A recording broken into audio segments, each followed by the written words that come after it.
Muy buenas tardes, bienvenidos al auditorio Lupe Rumazo. En estos momentos daremos inicio a la presentación del libro Cuando éramos felices y no lo sabíamos, de Melba Escobar, organizada por la Librería Española y Planeta, que tendrá una duración de 1 hora. Participan Melba Escolar y presenta Thierry Sebastia. Le invitamos a ponerse cómodos, recordándoles que los micrófonos y videos estarán inhabilitados para los espectadores durante toda la actividad. En la parte inferior está el icono de mensajes para que a través de esta herramienta pueda realizar sus preguntas. Que lo disfruten.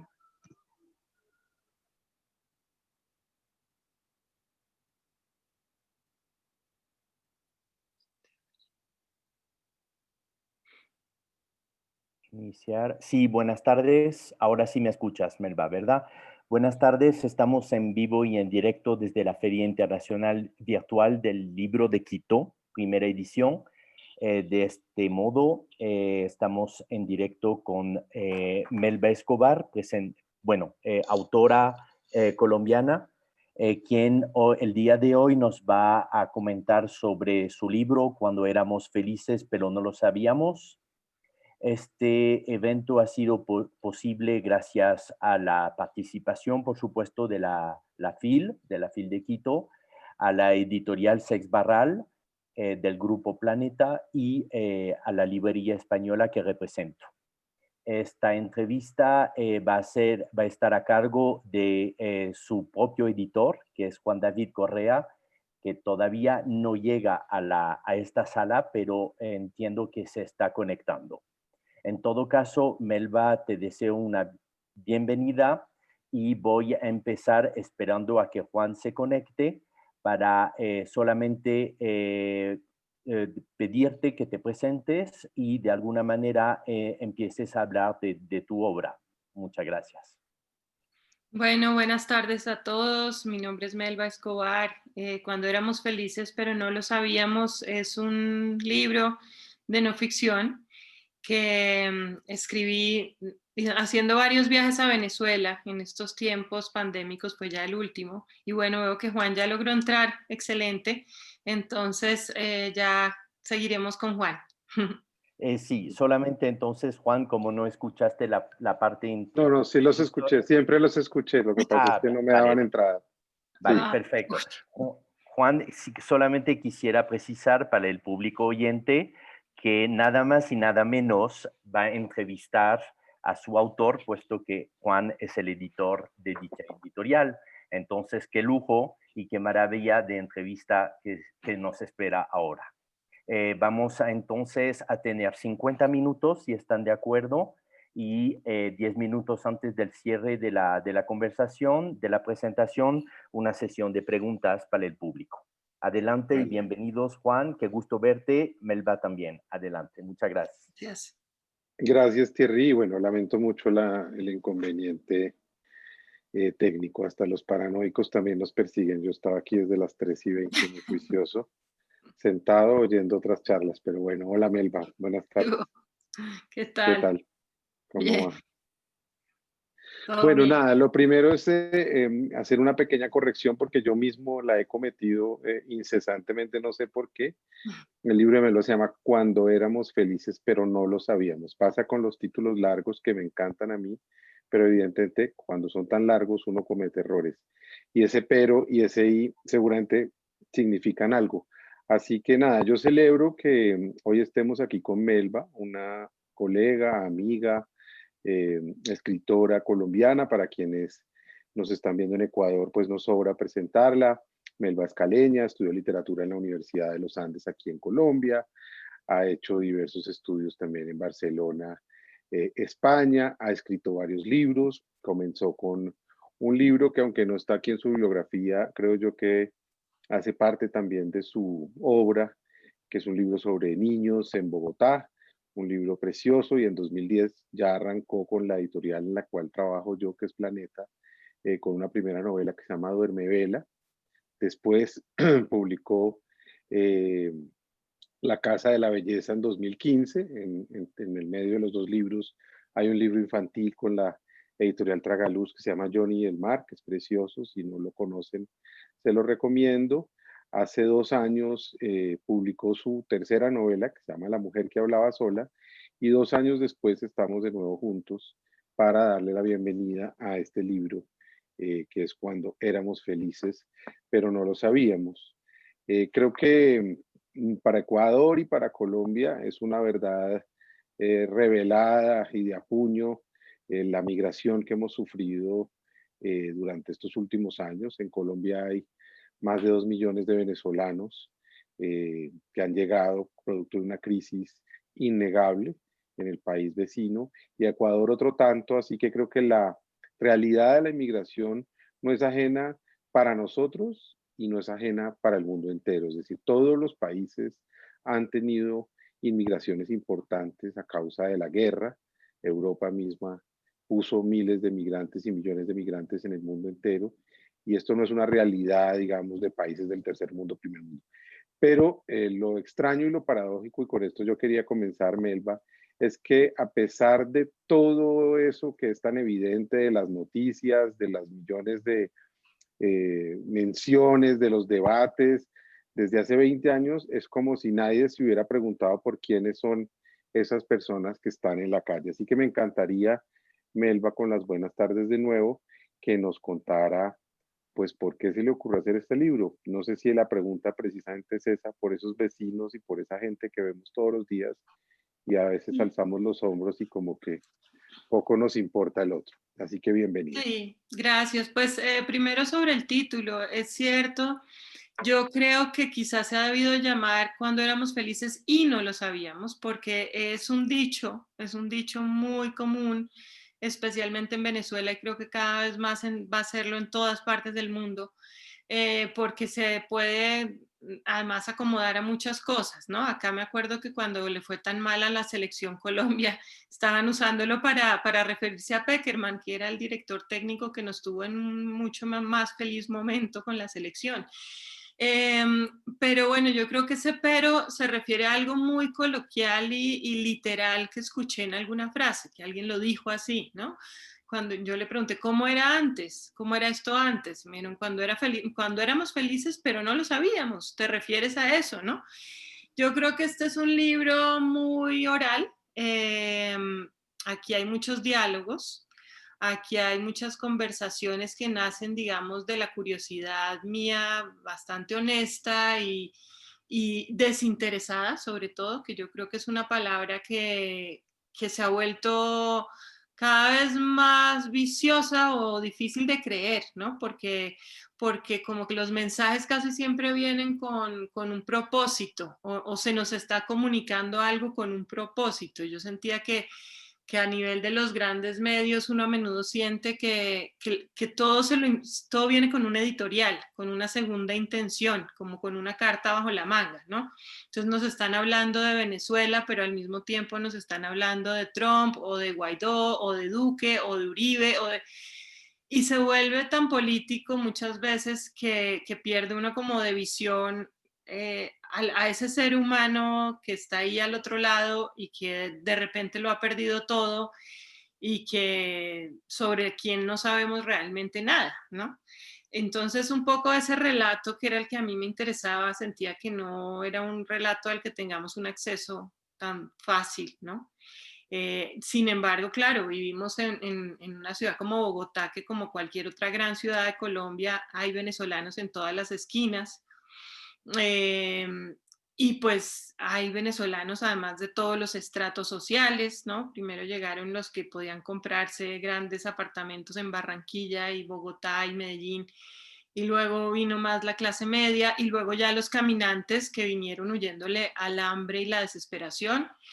Y yo creo que el relato que a mí me interesaba era el relato personal de cada una de estas personas de distintas ideologías, modos de ver el mundo, niveles de pobreza o riqueza, etcétera. Era un poco como un relato de país que se construye de forma coral a través de las personas comunes y corrientes que no tienen necesariamente acceso permanente a los micrófonos, ¿no? Que es lo que justamente sí han tenido los poderosos, que son de cierta forma, creo, los que manejan una historia única del relato. Yo nombré un libro al principio de la conversación que se llama Bogotá Sueña, que es un libro de 2007 o 2006, si yo no me equivoco. Y es un libro que hiciste recogiendo, uy, la tutía tan raro, que hizo recogiendo testimonios de niños en Bogotá. Porque después de 3 novelas y como de pensar mucho el asunto de la literatura y de decir, bueno, yo me voy a meter un poco por el camino de la ficción de una manera más decidida, el género, digamos, que le cupo a este libro fue el diario, porque yo lo llamo más un diario, yo no creo que es un reportaje ni una crónica, es como un diario, es un diario de alguien que quiere decir algo, que quiere mostrar algo. Pero me preguntaba por eso, porque hay una elección en la idea de hacer un libro de no ficción, que es como una decisión que creo que conversamos los dos desde el principio. Hay algo ahí de, no sé, necesidad de documentar, de que eso fuera verídico, de Sí. no imaginación, ese dolor de esos otros que estamos viendo sufrir en nuestras calles. Sí, claro, yo creo que incluso hay algo de casi que de homenaje, ¿sí? Yo diría que esto es este libro es un homenaje a un país y a dos países, tal vez, porque se habla de Venezuela tanto como se habla de Colombia y casi que se habla de región, ¿no? Se está hablando de americano y de lo que eso implica también muchas veces hacia afuera, ¿no? Porque creo que también es un espejo, como el libro lo plantea, eh, también estamos mirándonos ahí como colombianos y recordando que hasta no hace tanto tiempo éramos nosotros los migrantes masivos que íbamos a Venezuela buscando lo que ahora vienen los venezolanos a buscar aquí, que es un mejor futuro y una mínima estabilidad. Yo creo que esto es un relato adolorido desde el dolor de país que uno puede sentir como colombiano muchas veces y quizá desde la empatía también de entender lo frágiles que somos, ¿no? Que yo creo que es algo que además hemos vuelto a entender con la pandemia a nivel global. Es un libro escrito desde esa conciencia de la fragilidad, ¿sí? Y de hecho está escrito el último viaje ya en la pandemia, fue mi último viaje a Venezuela. Yo creo que esa fragilidad es particularmente penosa en regiones tan desiguales como la latinoamericana. Y yo creo que eso finalmente uno quizá en esta época de la vida empieza a entender hasta dónde también define una identidad personal, individual, ¿sí? Es decir, uno es como es, no solo por la mamá o el papá o el colegio donde fue, sino también por la región del mundo en la que nació y el relato que eso le permitió a uno construir de su propia vida, ¿no? Y lo que uno pudo hacer con eso. Entonces yo creo que para mí era clarísimo que aquí la opción era la no ficción porque estaba de alguna manera mirando por un lado lo que pasa afuera como reflejo de lo que pasa dentro de mí, ¿sí? Y viceversa, un poco también lo hago hablando en un momento en el que mi mamá estaba pues en la fase terminal de un cáncer, como Juan bien sabe, y que yo creo que sí el dolor a veces permite un nivel de conexión particular y de proximidad que yo creo que estaba teniendo muy a flor de piel para poderme conectar con el sufrimiento de muchas otras personas y entenderlo desde el lugar de la empatía y no del juicio. Eso por un lado, también porque es relevante lo de la no ficción, porque yo creo que así como yo estaba haciendo un relato desde el ser extranjera, ¿sí? Que creo que es una posición mucho más cómoda y viable, porque creo que yo no hubiera podido escuchar muchas de las cosas que escuché si hubiera sido una venezolana, ¿sí? Porque hay relatos de la extrema derecha, en fin, gente que todavía defiende a Maduro, muchas cosas que uno por extranjero tiene quizá la tripa para soportarlas, pero que como nacional probablemente no podría porque eso le ha afectado directamente, ¿no? Yo me imaginaba un poco cómo sería hacer ese mismo relato del país de uno o leerlo sobre el país de uno. que pensaba, ojalá alguien viniera y nos contara a nosotros, así como yo estoy intentando contar lo que les pasó a ellos, desde esa distancia que permite el no ser de ahí, ¿no? Entonces yo creo que la no ficción todavía, o todavía no, ahora quizá tiene mucho más para dar, también pensando en que el periodismo se ha vuelto cada vez más mediado, ¿no? Cada vez estamos más lejos del lugar donde suceden las cosas, cada vez estamos más en pantalla, cada vez estamos más en WhatsApp o en redes sociales y menos en el lugar donde las cosas ocurren. Hay como una especie de experiencia ficticia que vivimos recibiendo a través de otros, ¿no?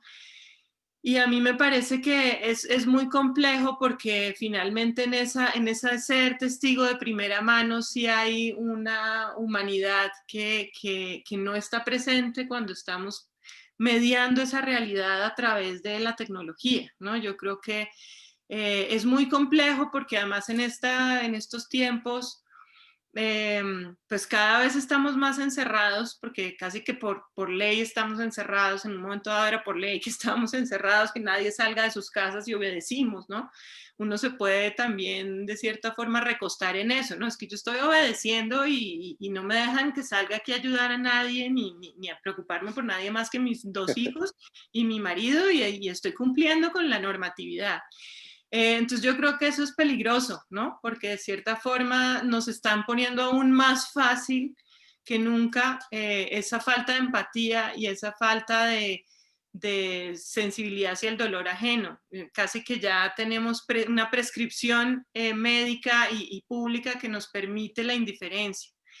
Y por eso también creo que este es un libro importante ahora, porque es un libro que habla de lo que es irse tomando un riesgo además real y literal, tanto de salud como de seguridad, en fin, a la hora de meterse en las realidades ajenas, ¿no? Y yo creo que es un momento en el cual ojalá muchos nos sigamos animando a hacer eso y no cedamos a ese confort que nos está permitiendo justamente la indiferencia como algo que está avalado por la normalidad, ¿no?, que estamos viviendo. Sin duda es un libro no solo importante y pertinente, sino realmente muy bello y conmovedor en su escritura y en la manera en que de alguna manera está tejido.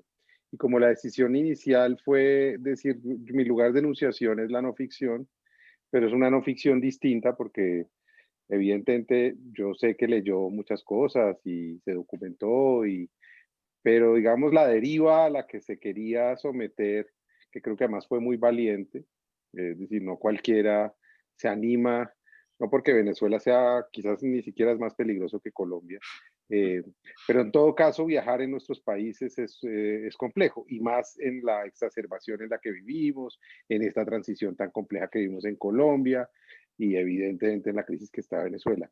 Pero a lo que me quería referir es que ese primer lugar de enunciación es importante, pero también es muy importante la idea de viajar para escribir, de tomar la decisión de ir a buscar lo que uno quiere escribir, sin prejuicios, digamos, al encuentro de, evidentemente hubo alguna preparación para los viajes, pero yo siento que, y me gustaría, y esa sería la pregunta, que comenzáramos con el primer viaje.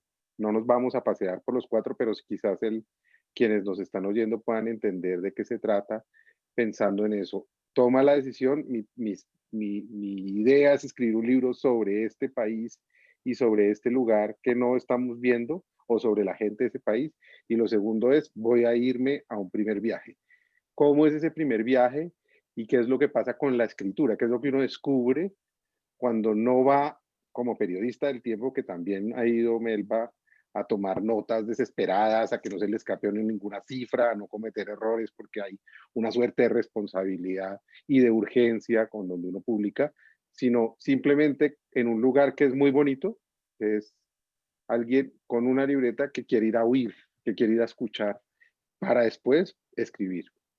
Sí, Entonces, ¿por qué no hablamos de ese primer viaje y de esa experiencia de escribir de esa manera?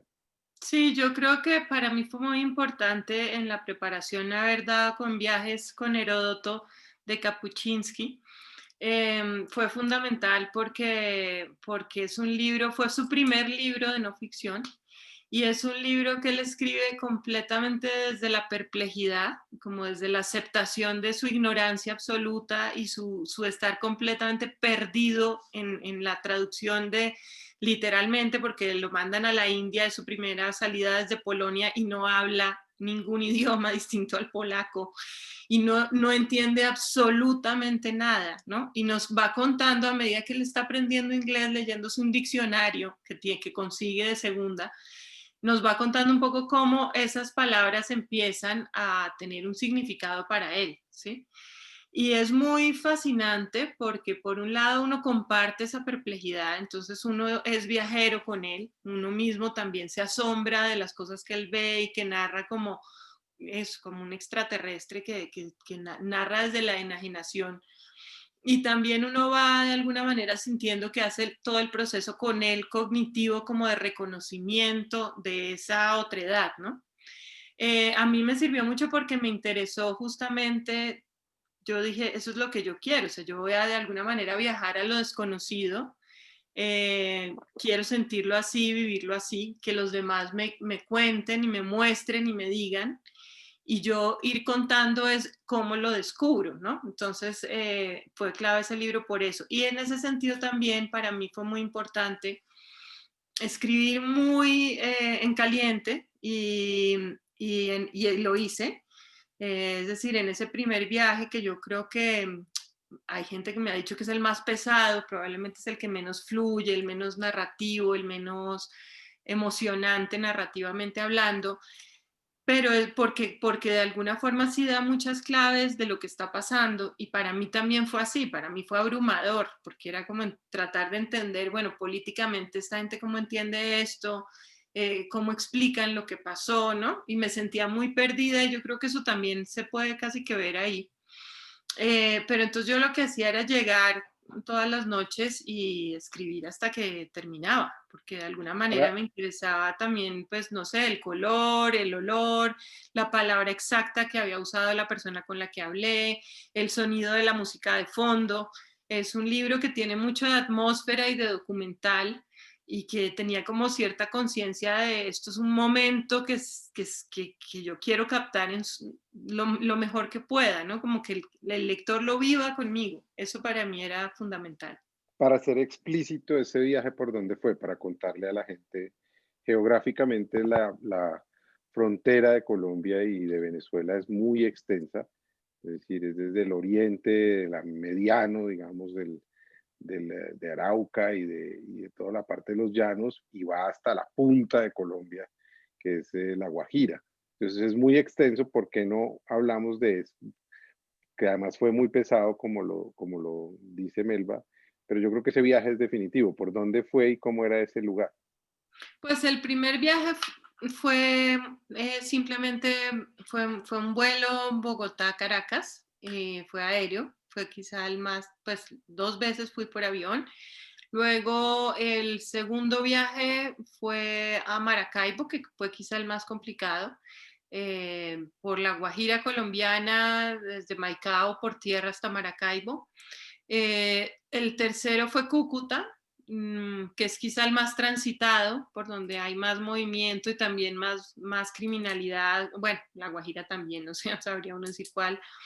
Y el cuarto fue nuevamente Caracas y Barquisimeto. Y digamos que, pues, lo que yo sí podría decir, que es algo pues, que lo que yo digo es la resonancia de tantas voces que escuché, yo no tengo nada propio que decir, es que Caracas sí la mantienen como la joya de la corona, donde mal que bien no se va la luz, no se va el agua, no se acaba la comida, no, las cosas siguen rodando y pues es una realidad completamente diferente a la que vive el resto del país, que sí es un nivel de abandono tremendo y pues la ausencia de institucionalidad que es muy penosa, ¿no? Es muy penosa y digamos cosas como recuerdos difíciles, pues está por ejemplo el viaje de Cúcuta a San Cristóbal, que mi plan era llegar hasta Barinas. Es más, iba a ir hasta el pueblo donde nació Hugo Chávez, que se llama Sabaneta, donde hace un año, la cosa más inverosímil, inauguraron un museo con las cosas de Hugo Chávez, que yo me moría de ganas de ir a ver qué había en ese museo y qué era lo que le iban a contar a uno en ese museo. Pero en ese trayecto ya de Cúcuta a San Cristóbal, digamos que la percepción de inseguridad sí fue muy fuerte, también porque es que, digamos, es muy distinto. Sin duda Colombia es un país muy violento, que además históricamente ha sido muy violento, que además, a diferencia de Venezuela, no ha vivido nunca una prosperidad como la que sí vivió por tanto tiempo Venezuela. Pero, sin embargo, sí de todas maneras hay una institucionalidad que hace viables muchas cosas que en Venezuela en este momento no lo son, ¿no? Por ejemplo, un trayecto por tierra donde el pasto está muy crecido, no hay alumbrado público, hay huecos por todas partes.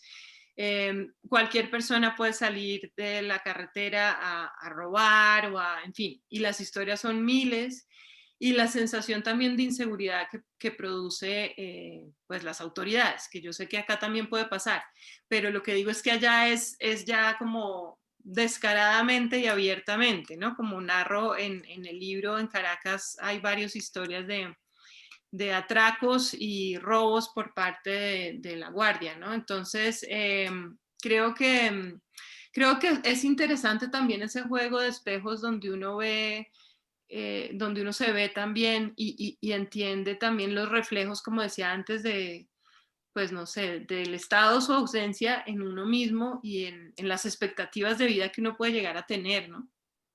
El libro es bastante poderoso también por otras razones. Hace un año largo yo estaba en Medellín, y usted también, y estaban teniendo una conversación con una mujer escritora que se llama Jacqueline Goldberg, y con Mario Hursic.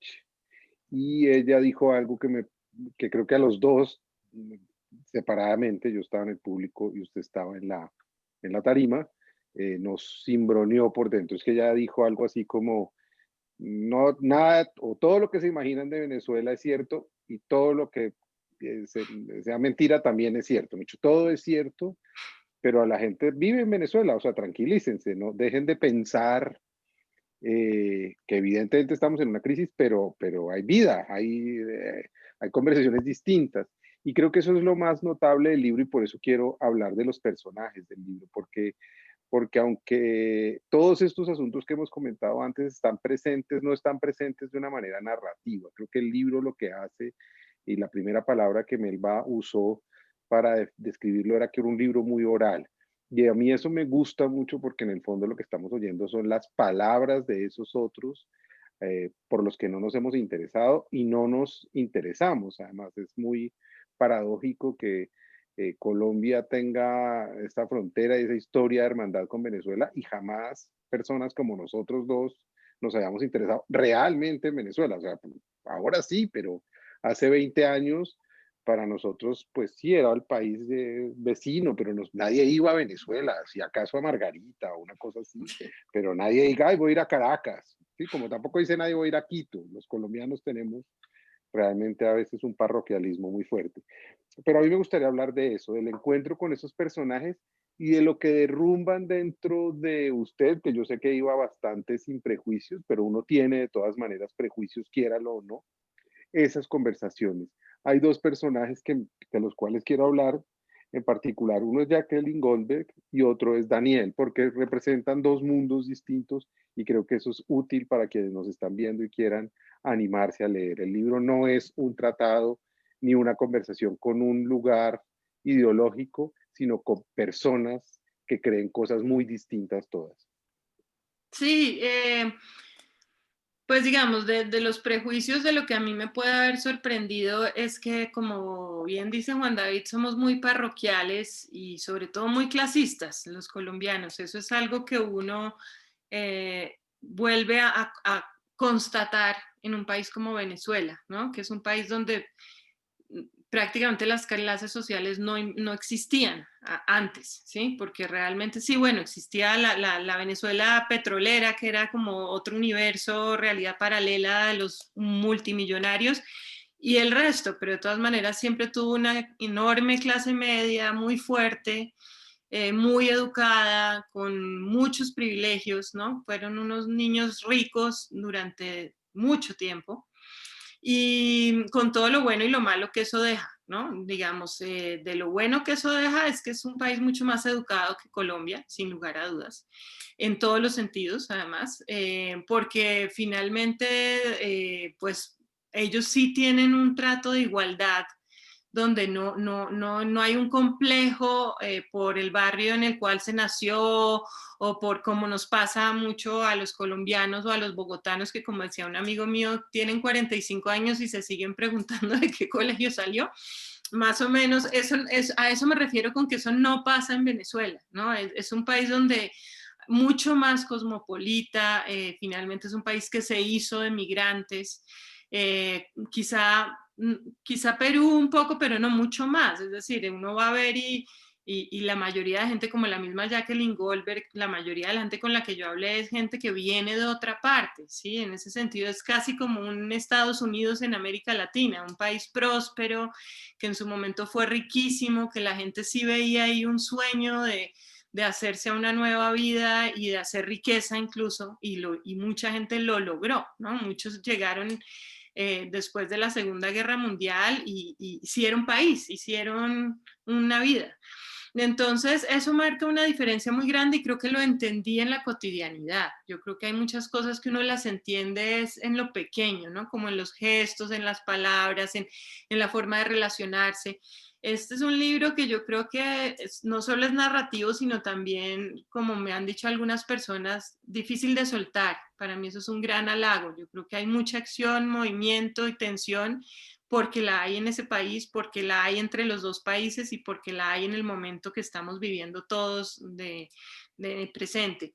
Pero bueno, ahora hablando de los dos personajes, Jacqueline, por ejemplo, es uno de estos ejemplos que cuento de migrantes que llegan a Venezuela. Hay una enorme migración judía en Venezuela también.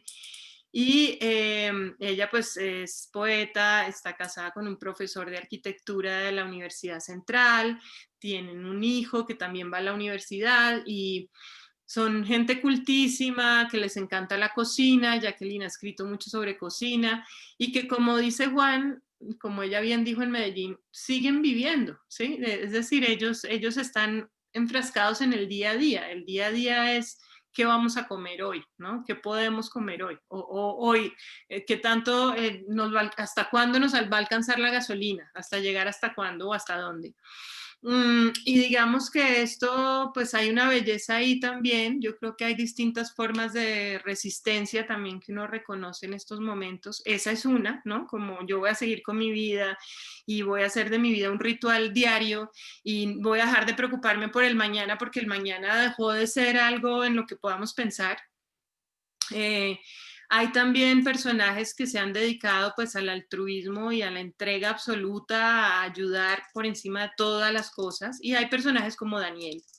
Daniel Torres, pues que fue asesinado hace 2 meses en Caracas por robarle el carro, porque rayó un carro con su moto y el señor del carro le molestó tanto que le pegó 2 tiros en la cabeza. Tristemente, otra más de tantas estadísticas de crimen que ocurren en la total impunidad en Venezuela en estos momentos. Pero Daniel era un hombre grande en todos los sentidos de la palabra, inmenso, ¿no? Alto, negro, caribeño, sabroso, divertido, mamagallista, don Juan, mujeriego, dicharachero, culebrero, fantástico. Él le fue mi fixer en Caracas. Rebuscador como nadie, ¿no? De esas personas que está preparada para todo, para el apocalipsis, de verdad, que tiene además probablemente una caleta con todo lo que uno se pueda imaginar, está ahí en el mundo, ahí está en su caleta. Y nunca lo suficientemente preparado, ¿no? Como un personaje casi que va más adelantado a su tiempo y muy parecido, yo creo que a muchos latinoamericanos. Seguramente en Quito debe haber muchos Danieles, como en Bogotá, sobre todo más en la costa, en Barranquilla, Cartagena, Santa Marta, etc. Y bueno, yo le tuve un gran cariño, además me supo explicar de una forma muy clara y muy concisa y coloquial lo que estaba viviendo el país, y pues fue muy lamentable que hubiera muerto de una manera tan estúpida. Y pues como ellos hay muchos otros personajes más de los que por supuesto podríamos seguir hablando. Sí, pero hay uno que no quiero dejar de lado eh, mientras llegamos como a la recta final de la conversación, que es usted misma. Creo que el libro es un ejercicio, o la escritura, no el libro solamente, la escritura es un ejercicio también de conocimiento, de descubrimiento. Probablemente uno no lo tenga claro desde el principio y menos mal, porque lo que uno aprende lo aprende después de eh, haberlo hecho o de estar haciéndolo. Y aquí también se filtra una voz y una mujer y un testigo de esa situación compleja, dolorosa, a veces feliz, a veces triste, bastante desafortunada en todo caso, como están hoy las cosas en Venezuela, pero hay un personaje que es usted misma, que es la voz suya, con un duelo a cuestas y con una familia. Y en eso, de alguna manera, tuvimos hasta ciertas, no discusiones malas, pero una conversación los dos en tanto editor y autora. Es que yo pensaba a veces que había demasiada intromisión de esa voz y sin embargo yo creo que la conquista de haberla mantenido fue muy importante para el libro. Me gustaría que hablara un poco de esa construcción, es decir, en qué momento se impone también la idea de yo estoy aquí mirando todo esto, tratando de documentarlo, pero mi mamá está muriendo, mis hijos chiquitos están en la casa, de pronto estalló una pandemia, hay como una cosa muy pesada, muy fuerte, muy compleja, creo yo. Y yo creo que esa voz es tremendamente importante, porque yo creo que al final es la que sostiene todo, el autor, digamos, o la autora.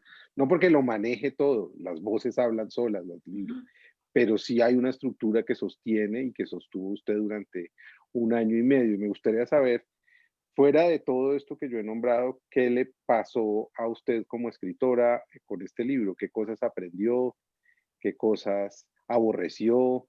¿Qué cosas le van a servir para el oficio? ¿Qué cosas definitivamente no quiere volver a hacer? En fin, como ejercicio de escritura y ya viéndolo así físicamente, ¿qué le pasó? ¿Qué aprendió? ¿Qué conoció? De usted misma, por supuesto. Pues digamos, yo creo que fue un proceso muy distinto a escribir una novela o a las novelas que he escrito yo, por lo menos. En tanto que esto aquí luché mucho en contra del artificio, de la planeación y de imaginar y de suponer y de preparar, ¿no? Como justamente lo que quise hacer fue, como dije antes, escribir en caliente, que se sintiera como un documental, como que no hubiera una mediación entre el pensamiento y la experiencia, sino que se sintiera lo más parecido a una experiencia en tiempo real. Y eso fue muy importante para mí porque yo creo que el arte también es a fin de cuentas un dejarse llevar y dejarse perder, y que muchas veces en ese acto de perderse uno se acaba encontrando, pero para eso hay hay que dejarse perder, ¿no? Uno a veces quiere tener todo como tan definido y tan claro a priori que no permite esa errancia, ¿no? Yo creo que este fue un libro errante de cierta forma, aunque hubiera desde un comienzo la claridad de que iban a ser 4 viajes. Yo sí me permití perderme y de cierta manera decir, bueno, mañana no tengo claro con quién voy a hablar, porque además muchas cosas se cayeron durante los viajes, como el libro lo cuenta.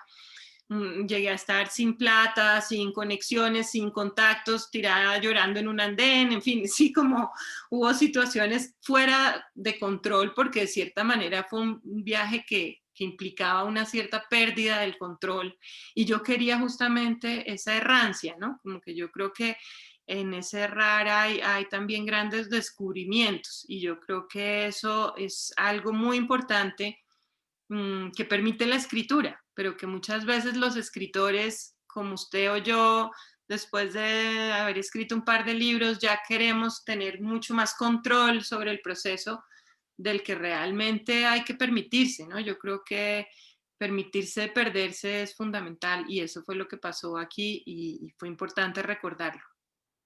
Hay una cosa con la que yo quisiera ir cerrando y es que a mí parece que el libro hace algo que yo no creo que sea una propuesta, porque no es un libro de tesis, creo que es un libro errante y esa palabra me gusta. Obedece a lo que el tiempo va dictando y va haciendo con la voz de que narra, que es Melba. Y hay momentos preciosos, no solamente de conversaciones, sino imágenes. Ese hotel vacío en Barquisimeto es, En Maracaibo, sí. en Maracaibo, que creo que es como una imagen pues muy bella, muy, que pueden cerrar un montón de cosas, pueden cerrar todo.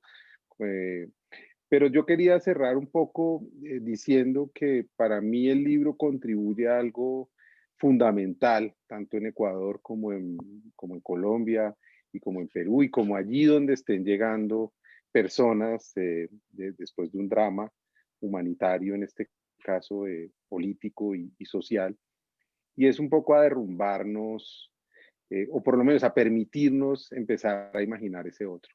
Y a mí me gustaría cerrar que usted le contara a la gente de Ecuador, que sobre todo es quien nos está viendo hoy, qué es realmente Venezuela hoy, qué fue lo que usted encontró más allá de todo esto que hemos hablado y por qué cree que nosotros hemos sido tan indolentes en el fondo con el destino de ese país que está aquí al lado.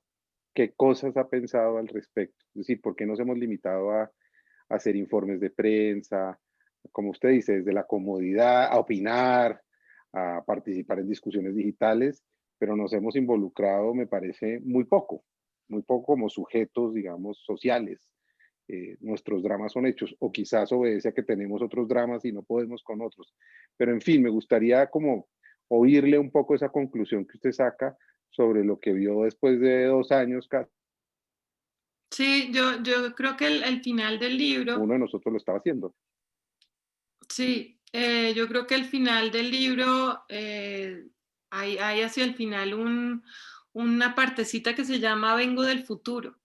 Ujú. Yo quiero referirme a eso porque yo sí me sentí muchas veces en el futuro hacia dónde vamos, en el mundo de ahora como lo estamos viviendo, ¿no? Y yo creo que probablemente es inevitable, ¿sí? Probablemente es para donde vamos a ir y no hay mucho que hacer al respecto.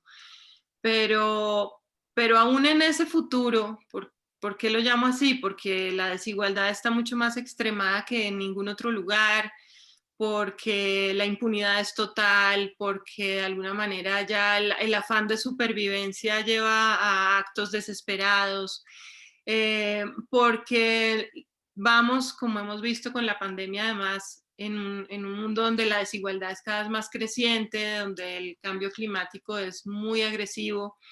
Y un poco uno siente que Venezuela permite asomarse un momentico a esa realidad, ¿no? Como qué pasaría si extremamos estas condiciones al máximo. Entonces, asómese a Venezuela y ahí va a ver qué pasaría.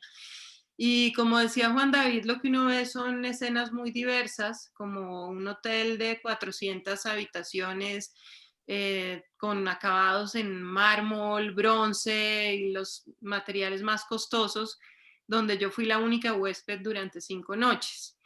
O como el cementerio de Maracaibo que fue saqueado, literalmente saqueado durante días por personas que saquearon las tumbas en busca de lo que encontraran. Oro o sí, muelas de oro, cadenas, relojes, lo que fuera. O al mismo tiempo es la escena de en Caracas saber que está el hotel, el club de golf y que hay gente jugando al golf y comiendo langostinos y tomando vinos importados y una fila de camionetas blindadas custodiándolos afuera. En fin, son tantas como las fotos y las postales que yo recojo ahí, ¿sí? Que creo que me quedo quizá con las de la solidaridad, con una mujer muy pobre en Maracaibo que se dedica a alimentar un barrio entero, ¿no? O otra familia en Caracas que está educando a todos los niños de su cuadra. En fin, creo que hay todas esas fotos y finalmente como que la conclusión de uno es que así se acabe todo lo que conocemos como estable y como normativo o como marco, ¿no?, de vida. La gente al final sigue viviendo según sus propias convicciones. Hay gente que sigue actuando dignamente, noblemente, empáticamente, y hay gente que no. Y eso es una decisión que acaba recayendo sobre cada cual. Y también una gente con una capacidad de, una fortaleza y una capacidad de encontrarle un sentido a esto, a pesar de haberlo perdido todo, ¿no? Incluso hacer de esto, de la pérdida, su razón de vida, porque también eso se ve, ¿no? Gente que se dedicó a, pues, ahora que están cerrando todos los medios, voy a crear un medio de transporte, un medio de comunicación que funcione en los medios de transporte. Entonces aparece Bus TV, que da las noticias en los buses de Caracas y ahora de muchas otras ciudades de Venezuela, porque entonces si hay censura, yo me subo a los buses y transmito las noticias, ¿no? Hay también una creatividad, una imaginación, una capacidad como de respuesta que muchas veces cuando estamos viviendo cómodamente dejamos de tener. Entonces yo creo que sí hay muchísimas cosas para aprender de Venezuela y que ojalá todos nos animáramos a hacer más preguntas que aseveraciones sobre lo que significa en estos momentos. ¿Cómo nos vemos desde allá? Sería mi última pregunta. ¿Cómo se ve esta Colombia desde allá?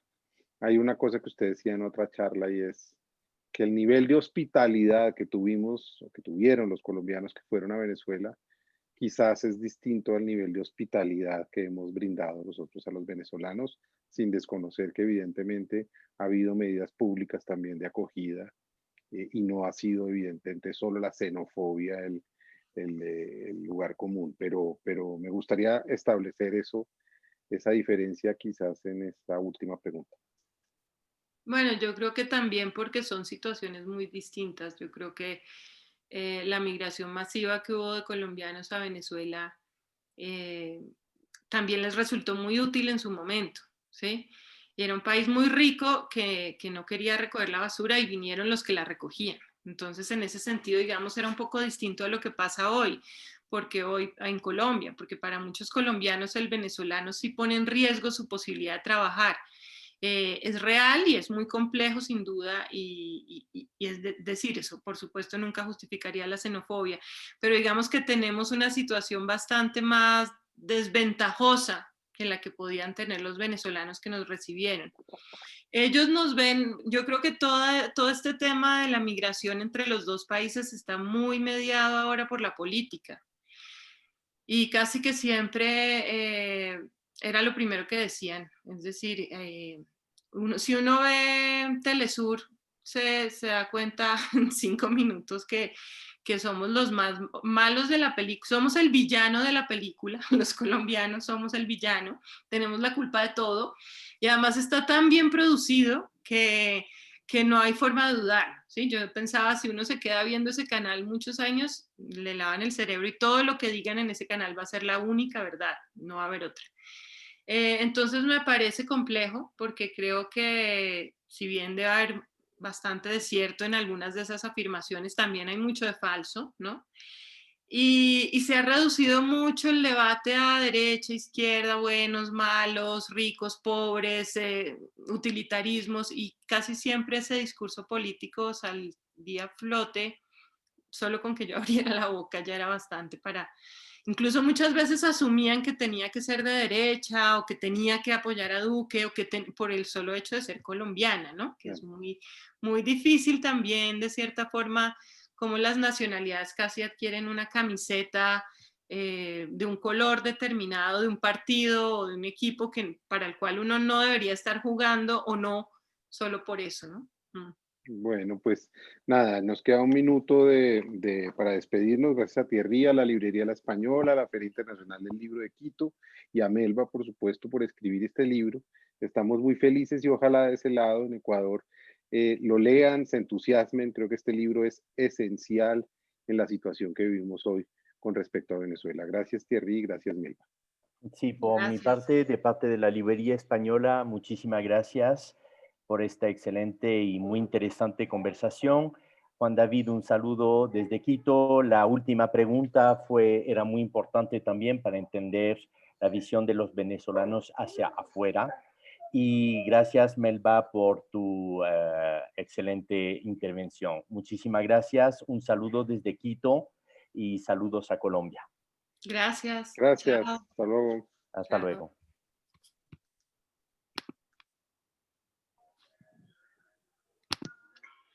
De esta forma, concluimos la presentación del libro Cuando éramos felices y no lo sabíamos, de Melba Escobar. Esperamos haya sido de su agrado. Le invitamos a participar de nuestro próximo evento, la presentación del libro Tres Damas de la Imagen. Participan Natalia Riva, Marcela Rivadeneira, Natalia Monar, Sandra Araya y Diana Torres. Y no olvides visitar nuestro sitio web www.filquito2020.com. Hasta pronto.